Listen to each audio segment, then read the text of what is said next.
በታክሲ ሄድኩ ተቸገርኩ በታክሲ ሄድኩ ብላችሁ ታለቅሳላችሁ። በእግርም እኮ እንደውም እኔ በእግር ብሄድ ደስተኛ ነኝ። ምክንያቱም ጤንነት ነው በዚህ ዘመን።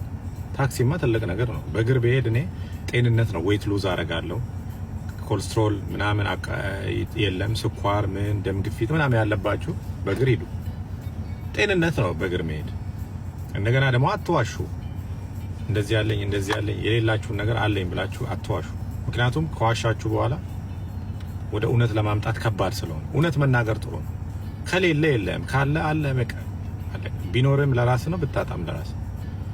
አለኝ ብለህ እንደገና የለኝም ማለት ይከብዳል በዚህ ዘመን።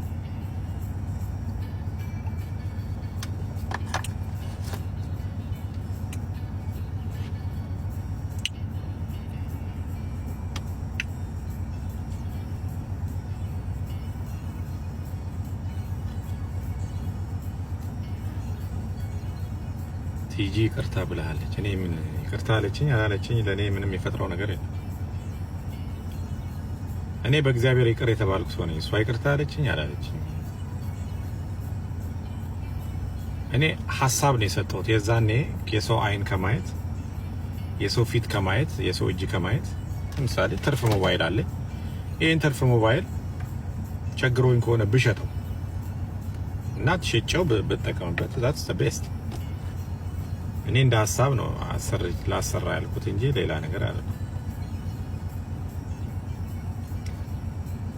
አሁን የሚረዳው የማይረዳው መለየት ስላቃተ መተው ነው በቃ። ቢች ዳር እየሄድኩ ብዝናናበት ይሻለኛል ብሩ